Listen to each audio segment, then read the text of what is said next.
A very warm welcome back to the World Championship Series, Season 1 for 2015. Our first game is already in the history books, a fairly quick game by Firecake standards, it has to be said. We'll check in with the bracket right now and show you exactly where we are in Group E. Firecake winning his opening game 2-0. As Apollo mentioned during the commentary, it's the highest he will have finished regardless now of whatever happens in this group. He has, of course, already gone out in the round of 32 3 times previous to today. So Firecake through to the upper bracket final. Sen and ForGG are our next two, who will face off against each other. Some would say that these two are probably the favourites in the group. Stefano, Todd, back with me on the desk.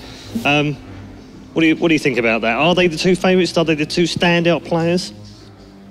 After I predicted Major to do well, and he didn't, and then on the second day as well, he didn't do too well with predictions. I think maybe it's time I stopped cursing people. Really? Yes. Okay. I'm a bit worried about all this cursing and prediction stuff. I'm not superstitious usually. No, right I think... It's real, it's real. Is it real? It is. Well, you would know, you played for Evil Geniuses after all. Yeah. What is it supposed to be? What? What? What, the Curse of EG? It's not true. This one is like a fake one. That one just like a media and stuff, you know. Okay. Yeah, but so this which one are real? Like, how is this? You say? Yeah, how do you determine which ones are real? Is real. Is it? It is. No. Yeah. Oh my God. What a shock. Dan, if you're watching, what the hell? And this one is real. And this one's real as well? It is, no doubts, yeah. Okay, why? So let's not do a prediction anymore, because I think we are changing the results of the tournament. Do you think that? I think we are, so we should like just stop doing that okay. and just be... But that's what we're here for at the same time. What do we do then? Yeah. Oh, we say just basic facts. No, I think. Really? Yeah. Okay, that's kind of new. Did Stefano just change the entire show on his own will? I think he may have done. He may have just rewritten the entire show. It's been 3 days I'm here now. So, Absolutely. yeah. You're the boss now, right? Yeah. No, tomorrow I will be the boss. Oh, tomorrow the boss. Yeah. Yeah, by the way, the French outnumber the British now. Firecake's playing. We're 4. That's true. And the only time the Brits ever get to the final of WCS is when me, Sean and Kalaris are on the show. Blink, come on. Give them some respect. Blink made it. Don't think he's made it to any of the finals, though. Oh, no. Yeah. Shame. Yeah, you are outnumbering us. Anyway, we're meandering because we're kind of wandering off the topic. ForGG and Sen. ForGG first up. Had a terrific year in 2014. Not only did he get his first win in 8 years in StarCraft by winning DreamHack Winter, but just listen to the success he had last year. San Jose, top 8. Stockholm DreamHack, top 4. DreamHack Summer, top 16 in a stacked field. DreamHack, Summer 16. Intel Extreme Masters Cologne, top 12 in a stacked field again. Asus ROG Winter, top 4. Very consistent throughout last year, and actually only just finished outside the top 16. He was 22nd overall in WCS rankings. So by any estimate, that's a really strong year from him, but he still needs a few more points to make that top 16. That's got to be his goal this year, isn't it? I think so, yeah. And I think ForGG usually only loses to like top Koreans. You know, like you said, he got top 8 in San Jose. He just lost to Rain there. Last I checked, Rain is not in WCS here. So ForGG definitely, I guess, a favorite to some. Am I really saying that and cursing him now? Todd! You're going to have to say something too, so... Todd! You messed up. You just messed up. Like it's over. Okay. Why just like? All right. We'll just give the win to Sam. We'll just go back to normal again. Okay. But yeah, a terrific year for GG. I mean, yeah. When you were playing and you saw him playing, we all marvelled at the way he plays TvZ. In the beginning, I thought like he was just a standard terrain, like every single other Korean. Right. But with time, I started to realize he wasn't just like someone else. He was ForGG, and every time I met him, he kept beating me after and after and after. And I kind of get used to it. Like, I accepted the fact that he was better than me, and that's for sure. Right. And I really appreciate the way he plays, because he can play actually every single style. You can never predict what he does. He's good with mech, he goes with bio, he drops. What about the Widow Mines, though? Widow Mines. Oh, the Widow Mines. Do you not remember the Widow Mines? Yeah. Oh, yeah, I think you should remember the friendly Widow Mines. I actually have dreamt about it 2 or 3 times. That was back in season 1. It was. Of 2013. One of the best moments of my career, I would say. Yeah. Even though like, I didn't really win any money or anything. It was one of the first time I actually smiled after a game. Yeah. And Well, you smiled during the game. I remember yeah. the replay, actually. It was 4GG just went, oh, no. And you were like... because it was amazing when that happened. it's raw. I mean, like, who would have guessed that? Yeah, absolutely. Yeah. Yeah, I mean, you weren't even like, ha, I'm going to put it here and it's going to take down half his army. Yeah. No, I planned you everything. didn't know. Honestly, I planned Did everything. you? Yeah, of you course. planned it, you put it in his Come on. mind that he would have to put that widow mine there? Look at me, of course. Of course. Yeah. What right. else to expect? Why did I even doubt you, Stefano? Moving on to Sen. Sen feels to me that he has been around forever. 28 years of age now, massively well respected across the community. Players and fans alike seem to respect his game, and he's got game. But he's only just broken through into the Premier Championships by winning last year. Why do you think it's taken such a long time for him to achieve that win? In the beginning, he was really good, and suddenly he just started being like normal-ish. Usually, I compare him to Whitefire. He's like the third Whitefire to me. Okay. In a way, like everybody likes him. He has a really good reputation. He never insults or says anything bad to anyone. But he's always around, and he goes to every tournament. But he doesn't usually win, sadly. And everybody is cheering for him, even though yeah. But I think he can do well this time. Like he's been getting better lately, compared to like what he was doing 1 year and a half ago. Okay. No, not No, yours? well, I think he did well in 2014, but you're right, he kind of had a little bit of a dip in between. I mean, Yeah. so weirdly, when you go back into history of BlizzCon right now, you can go all the way back to 2010, and he was there, top 6. 2011, top 3. 2012, still top 4. So brilliant consistency, 2010 through to 2012. Yeah. But 2013, it was almost like, is he still playing? Is he retired? What's he doing? So for me, it just feels like last year was much better for him. Okay, if you say so. Like I didn't really follow him last year. Yeah, sure. Okay. All right, enough nonsense here at the desk. We're going to take a quick pause to introduce you to your players, your second set of players here in Group E. Our first player is a man who had a terrific 2014 and finally broke his duck after 8 years of trying in StarCraft. Please welcome Millennium's ForGG.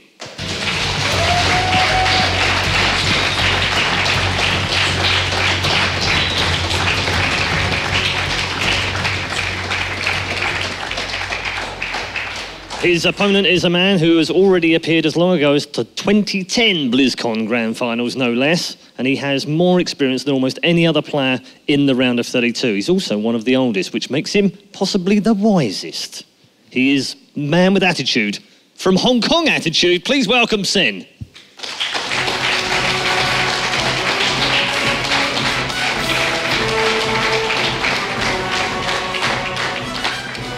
Okay, those two are going to get their maps vetoed and chosen. And while they do that, I want to throw a couple of things at you two guys. Some very interesting facts. Firstly, for 4GG, the last non-Korean player to beat 4GG was? Not Stefano. No, not Stefano. No, it's not that long ago. I'd say Protoss. No, it was actually Vortex. Really? Yeah, Vortex. And do you know when it was? Intel Extreme Masters No. qualifier? No.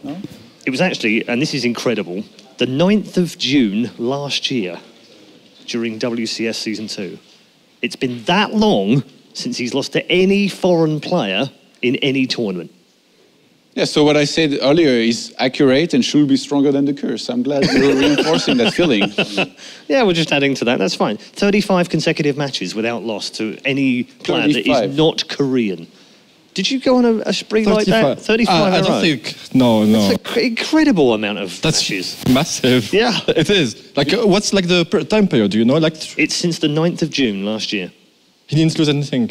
He hasn't lost to any non-Korean Oh, player. okay. He only lost to Koreans since then. It's the only time he ever loses. It's absolutely astounding. And do you consider Sun as a Korean? Well, or? he's a foreigner. Foreigner? Yeah, because he's one of us. One of us. Because anything that's non-Korean is one of us. And he won a tournament last year, and we're claiming it, goddammit. But yeah, it's an incredible run. How does he keep that kind of consistency?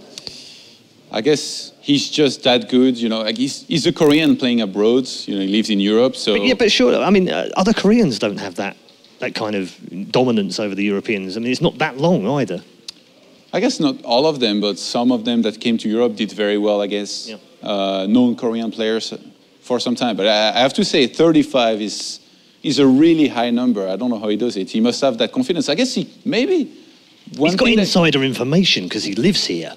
But I think one thing he does very well is build confidence by crushing the non-Korean players that he plays against every day, because I've talked about this with a lot of European players, and I know that a lot of people who met him on ladder every day, which is everybody that plays a lot and at a high level, we lose to him much more than we beat him. I think Stefano can also Yeah, that's for sure. Like, he keeps playing every day, and he plays a lot, and it's nearly impossible to beat him. And, yeah, I've actually had the privilege of being in the same room as Todd when he came across 4GG's barcode once. And, I wanted the reaction of Todd. When and 4GG was in good form that day, and Todd was in bad form. I don't think. No, he was playing really well, actually. Oh, he was playing really well, but okay. he was a bit tilted by the fact that 4GG was now playing against him in this particular game. I don't think that 4GG was ever in bad form when he met me. No, ever. Unfortunately for you. Okay, time to put your cards on the table. I know you said no predictions, but we've got to pick a winner out of this. Is it 4GG, the man of consistency, the man who ended 2014 on a real high, or can Sen give us the foreign scene, if you like, we'll claim him as one of our own, some hope within not just this group, but the whole tournament? What do you think, Stefano? I actually have a lot of trust in Sen, and that's it. If there's someone who can do it in this group, it would be Sen, and I want him to prove he can do it. Like, it would be a major breakthrough for his lack of result, let's say, right? Okay. Yep, I mean, just the one Premier tournament. Yeah. That was last year, so he's on a good roll. I think Sen is a very talented human being. He's a bit of a Blizzard game specialist. He won some Hearthstone tournaments here and there. He was good in Brood War. He's great in StarCraft II. He doesn't even practice that much, but he always does well. But I don't want to curse him, so I'm going to go with 4GG. Okay. Well, some sort of anti-curse going on from Todd, I think. Okay. Okay, one apiece here at the desk. Then let's find out. Your commentators are waiting for game number 2 here in Group E. That's one of my most anticipated games for this group. Sin and 4GG battling against one another. They were both in Taipei at the Intel Extreme Masters. They didn't really hit the mark there, but both of them can show very, very good form. I'm expecting an explosive match. For me, 4GG is a contender for the season. Not just is he going to go through this group? No, shut up. Of course he's going through this group. He's actually going to try and win the entire of the tournament. And there's no doubt in my mind when I look at 4GG, I think the same thing every time, Kalaris. Every time. Every time. Every time. Every time. Well, we're going to find out in just a little bit who is going to be able to advance from this series and move on to the winners match. It's going to be a good one. I'm giving leniency to 4GG as well. I already mentioned on the desk that he is looking primed to go to the very top in this season. And I don't know whether anybody's going to be able to rival him too much. 4GG, there's a couple of people out there that can. Hydra can, Snoot can, Polk can. These are the 3 players that stand out for me, and probably Bunny as well. Those are the 4 players that stand out that could challenge him, but it's going to be difficult. 4GG, last year, finally, in StarCraft II, had his year that he'd been working so very, very hard for, and he was able to get multiple top 4 finishes, and then had the cherry on the cake at the end with the DreamHack Winter Championship, and oh boy, did he want that. But on the other hand, Sen has been around for a long, long time. Do you know when his first tournament win was? Do you know? In StarCraft 2? In StarCraft overall. In StarCraft, oh god. Oh, that'll be a long, long time ago. 2004 was Sen's first StarCraft tournament win on a big scale. He won WCG Taiwan in the national qualifiers. Back in 2004, he then competed in the main event of the World Cyber Games that year, and since then has been in StarCraft ever since. And it is, if you didn't know, the year 2015. That is a long time of playing StarCraft at the highest level. That it is. 4GG, no stranger to past results, of course, being a Brood War champion in the past. That's right. He won the MSL in 2008, the MSL Arena, and in the semi-finals beat Flash, and in the finals beat Jaedong. Couldn't have asked for a better 2 players to beat to go to win the championship. Yeah, pretty good stuff, pretty good stuff. And it's actually, we don't have, or up until the point where a lot of the Kesper pros actually transitioned, we didn't have that many Brood War champions. I think, I can't even recall others other than 4GG when he was the first. When the initial transition came over from a few of them. He was the first. OGS 4GG is named way back when. OGS Finn? OGS Finn, correct, yeah. He was one of the first big players to move into StarCraft 2. And he stayed in Korea, played around in the GSL a little bit, had a little bit of success in Code A, finally broke through into Code S, but actually forfeit his spot to travel to Europe in the summer of 2012, where he's been ever since. In June 2012, he joined Millennium, is still with them today, and has been living here in Europe, in between France and Germany ever since, and is our resident Korean in Europe and has been for the last 3 years. But he goes up against Sen, and one of the most interesting parts about this for me, because they both are Brood War players playing StarCraft, that in itself is cool. Two really good Brood War players going up against each other in StarCraft II, but a clash of styles. This is ForGG, a developed European Terran that plays very precisely mech but can do bio, versus Sen, who is playing on the other side of the world, on his own server, in his own leagues, doing his own thing, and I really want to see how these two are going to match up. Definitely. It's very rare you see Sen breach any kind of borders when it comes to tournaments, but let's get into it then. It's going to be game at number 1. It's going to be on Vanny Research Station here to start things in this best of 3 between Sen and ForGG. One of these guys will advance onto the winners, and one, unfortunately, will fall down into a lower position in this group. As we have a slight pause for a minute. So while we do have this time, I'll just... Oh, no, we're good to go. We're good. We're good. You can continue. Okay, let's get into the intros then, as we have spawning down to the southern position here as our Red Zerg. Representing Hong Kong attitude, it is Sen. Who is awesome, by the way. I had a couple of hours with him filming and doing some recordings with him today. He is so awesome. And spawning up to the northern position here are Blue Terran representing Team Millennium. It's ForGG. And who doesn't love ForGG? He's pretty cool too. Who doesn't love ForGG? I don't know anyone. He's a cool guy. It was so nice to see him win a tournament at the end of 2014. He'd been here for the longest time, and the question mark over his head for ages and ages and ages was, yeah, you've been here for ages, but when is that tournament win coming? And it finally happened at the end of last year, and he's been on good form ever since. He really has. The one slip-up he had was in Taipei just a couple of weeks back, where he bombed out, but when you look closer to the results, he lost against the champion the first game that he ever had in Taipei. Yep. Lost 0-2 to Life, and then lost to San, who has always been a dangerous player to play against. That's the only slip-up he had in 2015, so not the best of starts for him, but aside from that, ForGG's had a killer year.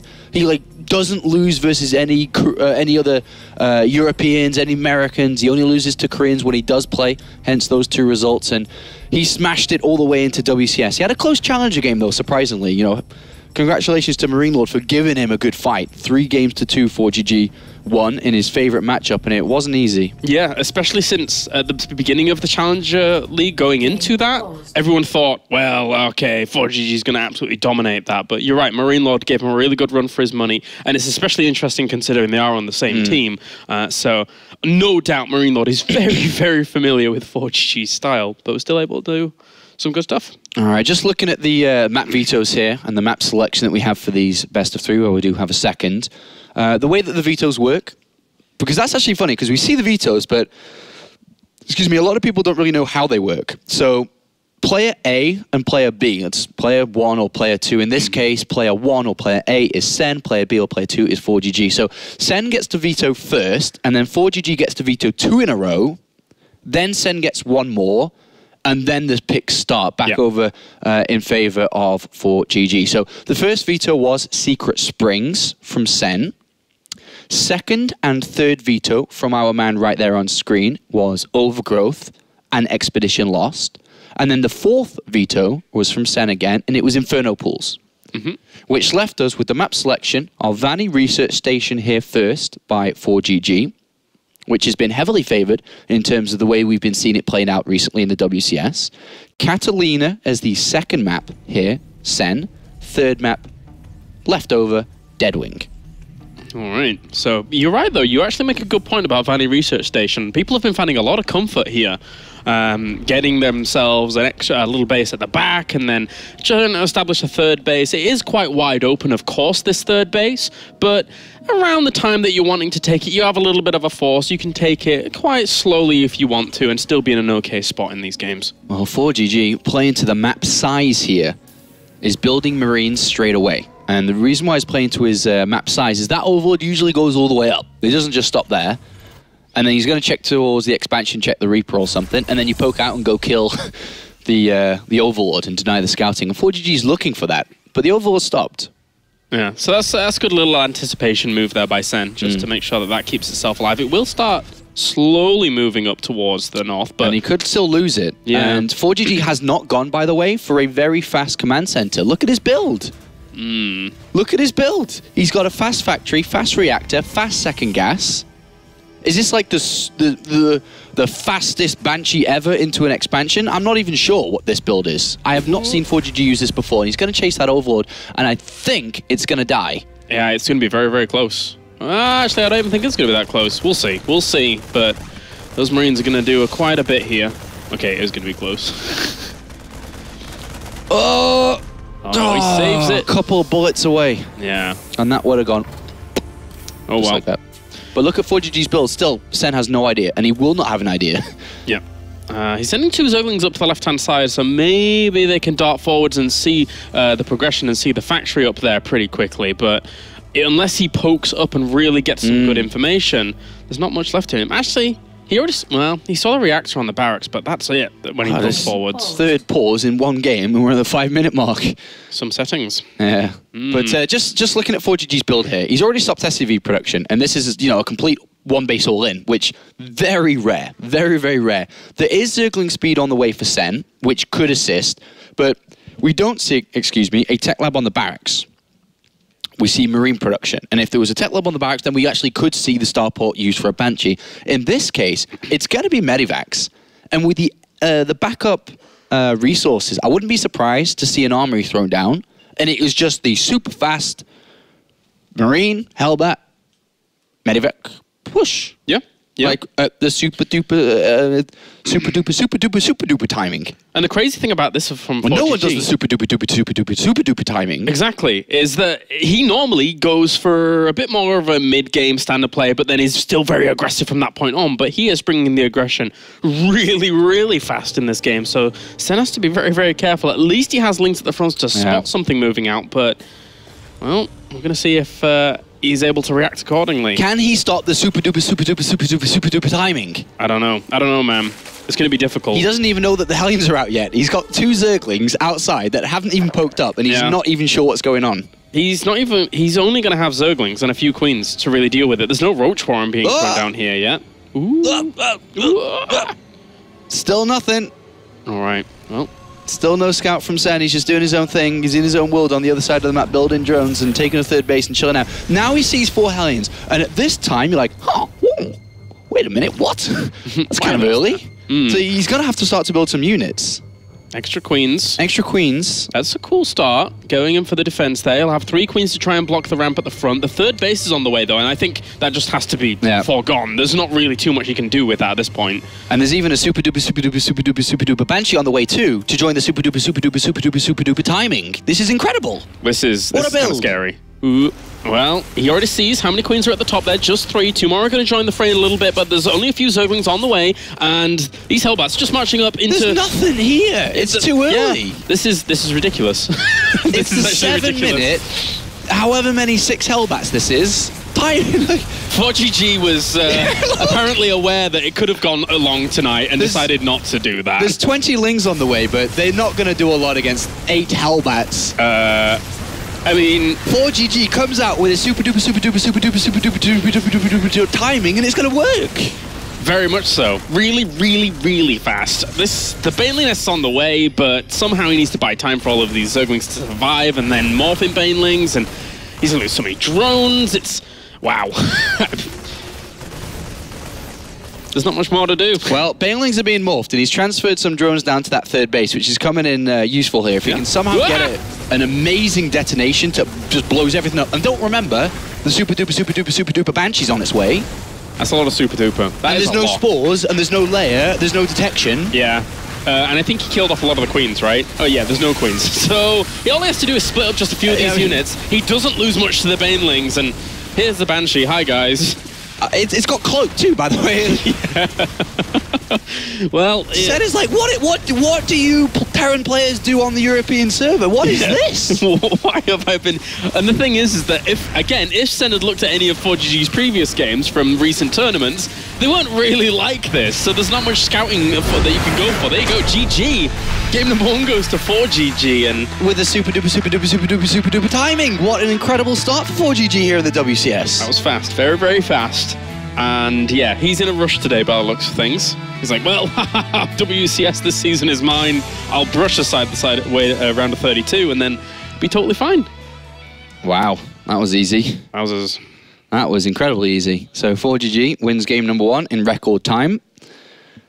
Excellent start here for the Millennium Terran. And, you know, like I said, he doesn't care about this group. This group's too easy for a player like ForGG. He's going all the way to the top this season. Yeah, and he's not going to stop. He is not going to stop. The thing is that he's been in the European scene, but it's something that we've mentioned a few times in previous tournaments that as much as he is in the European scene and practicing here, he just plays his own style. He really doesn't take too much inspiration from here or there. He works away in his own little laboratory and comes up with the craziest of stuff. This wasn't amazingly crazy, but it was extremely fast. Not something that you're really going to expect. Sen was always expecting, oh, come on, okay, he's going to go for an expansion, especially Vanny Research Station, where you've got a pocket expansion for free, basically. But that was not to be the case. Yeah, and you'd be pretty much bamboozled after that one. You just don't really know what's just happened to you when you're Sen. And have a look at that one later. But either way, fantastic start. 1-0 ForGG, nice and easy. Well, we're going to load up onto Catalina for game number 2, and Sen needs to buckle down and get on with this and make sure he's not going to be hit by something too early. But at the same time, ForGG can easily just go for a standard build and be very, very aggressive with his Hellion play. That's something that he can quite easily throw into the works here, similar to what we saw Happy doing at the start against Pig in yesterday's group. But let's get into this game number 2 even, I should say. Over on the left-hand side, it's our red Zerg representing Hong Kong attitude. It is Sen.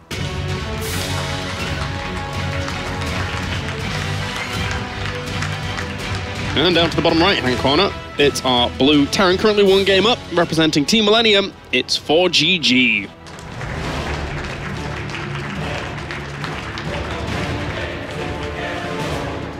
This is a nice finishing map for him too. He's got perfect positioning with the spawnings here, so if he was to go for a Reaper expansion, it's the closest pathway to his opponent's main base. Hop, skip, and jump through this area, and you're into the main base of the Zerg, so he's going to be there at really fast, timing. Yep.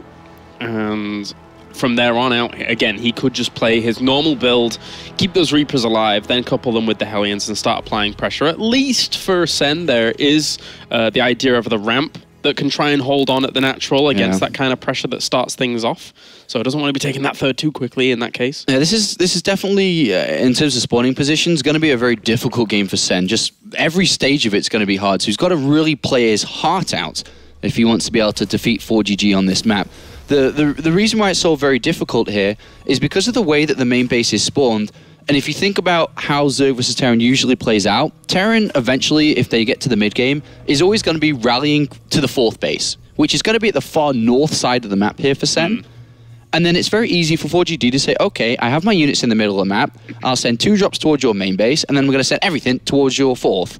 And then it's very difficult to send to defend in both locations very easily, while trying to keep his creep spread going and trying to handle this multitasking that ForGG is going to throw at him. So he's really got to be on top of his scouting, his overlord placements, his Mutalisk positioning, and his Baneling count, obviously, around that 4th base location. So there's going to be a lot for him to think about. Definitely. These 6 Zerglings actually being rallied out pretty quickly here against the idea of the Reapers posing a little bit of a threat, and gas is already going to be taken. Looking for, if this was a command center first here, he could get a cancellation. He sees that this is going to be a Reaper expansion based on the timing of the command center, but it depends on where the Reaper is going to be. He's going to get there before the command center finishes, and it's only 1 Reaper straight to a reactor, and the Reaper's going in the wrong scouting way. So the Reaper, by the looks of it, unless he sees this, is going to be all the way up to the north, inside that main base, as the Zerglings are bringing down this command center.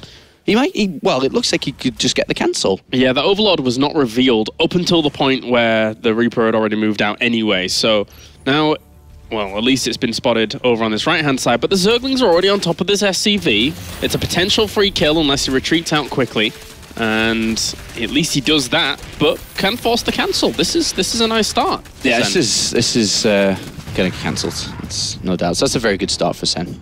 Good stuff, good stuff. That Reaper, though, actually going to come back for the defense here. Can't really pose too much of a threat when there's only one of them over on the other side of the map with no extra ones being rallied forwards. So he can technically get all of these Zergling kills, but he's going to split them up and make it harder for that to happen. Absolutely, and can use them for scouting reasons, defensive reasons later on, for multiple different reasons. All right, well, those Zerglings are going to poke back on in, have a little look around, and the starport's going to start behind this. So he has gone back up to the starport once again very, very quickly, and doesn't want to switch over those buildings whilst the Zerglings are out there. So thankfully the few Marines will be able to push that back. Yeah, so the starport could be used for multiple reasons. Could be just for a Viking, or it could be used for a medevac here. If we were to see some type of Marine drop, is very popular as of recently. So you load up about 8 Marines, drop them inside the main mineral line, get them in good position, very good against Queens and Zerglings that can't get a full surround, and then run Hellions into the natural. It's a very strong combination. At least we're seeing a little bit of creep spread come out from the main base, sorry, in the natural even, for Sen. That will give him a little bit of security, as he currently has the 3 Queens. Loses drone to that Reaper. Could even lose a second one if he's not careful, but there's Queens to the zone out, so he should be okay. So the next part of this game is going to be this drop. How much damage does it do? If Sen takes very little, he's going to be in good position. The more damage ForGG takes, or deals, the better position he'll naturally be in. That medevac just going to be popping out in this very, very soon. He actually gets himself a free overload that didn't really gain too much information there. I wonder if he saw the... Didn't see any structures, but he saw the high Marine count, which is a little bit atypical at this point. Like, you don't really have that many Marines at this level in the game. Yeah, so maybe he'll be able to shut that down pretty quickly. I mean, there's 12 Zerglings on the way. He kind of has a good idea of what's up. And Sen also sees the fact that, well, I think with that Overlord, that the command center isn't landed at the natural just yet. So he has to prepare. He's got the Baneling Nest on the way. A few extra lings going to be popping soon. 2 Queens, 12 Zerglings should be enough. Yeah, the Reaper came along for the ride, and he's going to have to jump on out of there with his friends. But that's quite a few Hellions posing some kind of threat at the front. Going to be Cloak Banshees to follow this up, and as we said before, even though it's been earlier command center in this game, this still is very, very scary when you're going up against someone like ForGG. He does normally control it pretty well. Well, so far Sen's taken no damage, and he's got to keep that up. Well, apart from 2 Overlords, I imagine, but not economic damage yet. But there are quite a few Hellions, a lot of Hellions, ForGG-style Hellions. And they're going to be morphing soon into those Hellbats once the armory finishes up, unless the Zerglings can get a good engagement, but they've got to stick around on creep, as here we go into ForGG's first-person perspective, looking to go for the multitasking harassment here, and tried to get a Queen, but even trying to micro back just one lone Marine there. Reaper. Cheeky stuff, and now picks that up. Banshee, Hellbat, Marine, and Reaper with this medevac. And it's always good to go for the Queens in that situation because it makes those Banshees a little more effective once they come along. Look how many Hellions he has available to him at the front here. The Zerglings are try and go for the surround. Got to morph some Banelings, I think. You're not going to do it with Zerglings alone. Banshee doing a little bit of harassment in the back here as ForGG looking to continue on with this pressure at the front. Has so many Hellbats. 5 Banelings are morphing in here, Sean, but is it enough? Not if ForGG spreads his units correctly, which at this level, ForGG, well known for not making these type of mistakes, should very easily do. Oh, and he also catches some of the Banelings with that Banshee before they even get around the corner. They will manage to swing him with a lot of these Zerglings, but that's a lot of losses he's taking with that. And the Banshee is still alive, even to few the Hellbats up to the... Oh, this is just a roasting. There's nothing he can do.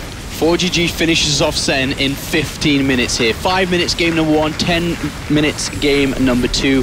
Perfect execution game number 1 and perfect number 2.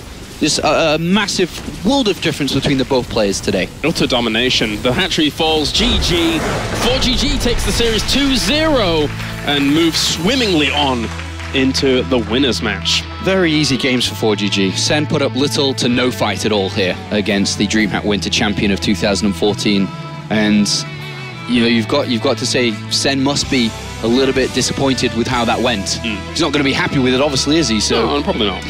Very swift 0-2. Yeah, and that means now he falls down into the lower bracket game where he's going to be playing against Puck. there for a ZVP coming up. And obviously we have ForGG moving on to the winners match to play against Firecake. Yep. And Firecake better watch out, man. Yeah, Firecake better watch out, but he's going to have a lot more experience against ForGG. He's going to know a lot more about how ForGG likes to play, and of course just watch this as well. So isn't going to be caught off by any of this type of play. But that was that was fast. I mean, quite a contrast from yesterday's games to today with this Terran play. ForGG just making a no-nonsense worth of his games. Yeah, he's, as we said, he seems to be in a rush. He needs to go somewhere pretty fast. Yep, he wants to go back to where he came from, as he's expecting a first place in today's group. Yeah, I think he lives in Germany, right? So yep. It's not even too much of trouble to actually go for the travel. He's got a train to catch in a couple of hours. Yeah, seems so. Seems so. All right. Well, that does it for our second series here in Group E, as ForGG did pretty well to dispatch Sen quite quickly. I was expecting that series to be a little bit closer. Gotta say, I was expecting it to be a bit more close. Well, I definitely wouldn't have thought it could be any more one-sided. Yeah, yeah. The contrast is strong. It's strong in this one. All right. So. In just a little bit, obviously, we're going to be having our lower bracket game and then our winners, as is the schedule here.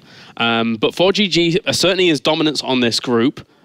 If he were to by chance fall to Firecake in the next series, I still think he has very good shots moving on in the lower as well. It's going to be difficult for all the three players combined to really kind of go up against ForGG. Yeah, I have to completely agree with you. And ForGG just looking absolutely on fire, and I'm sure he'll continue to do so. And I don't even know what Red Eye is going to have to say with him on the desk. No, nor do I. So let's head over now as we have ForGG and Red Eye.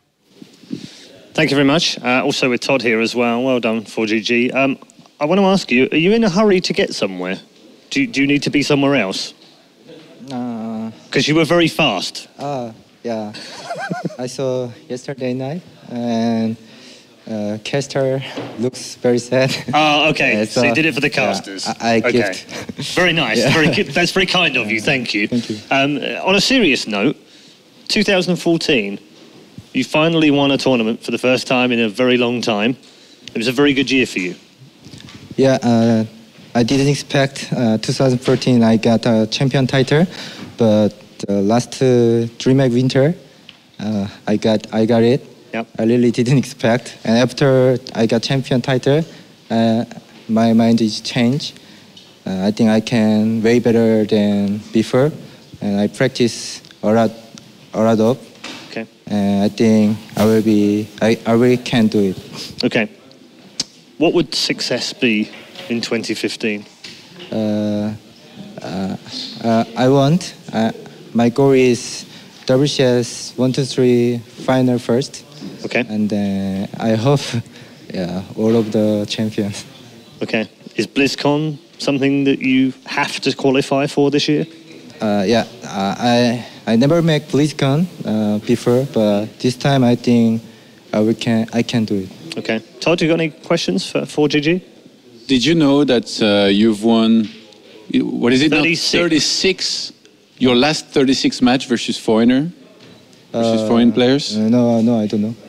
Yeah, that's 36 now. Yeah? 36 matches. 100%. Yeah, in the last 36. The last How does that make you feel? I don't know. I didn't think about that, but... He does secretly, he keeps a scorecard. Very great. Very pure Korean now, and many foreigner is very good for me. Okay, versus Zerg, it feels like you have this one style with a lot of hellbats and being very aggressive that you have a lot of success with, which I'm a Protoss player, so every time I see you do that, I always wonder, why don't the other Terran players all do that and have the same success as you? What is it that makes it so strong when you use it? I don't know.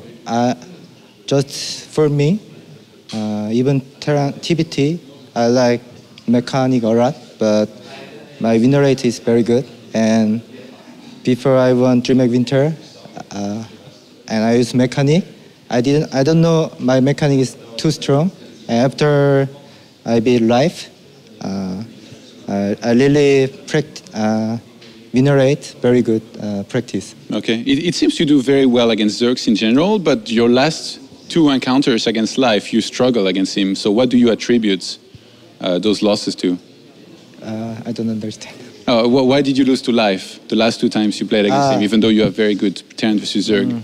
I want WCS, most important. I am type A I want some hide my build. So I tried to bio, but he's very good against bio. I lost.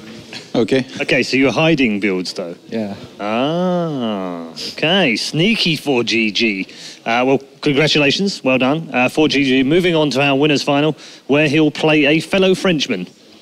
Sort of.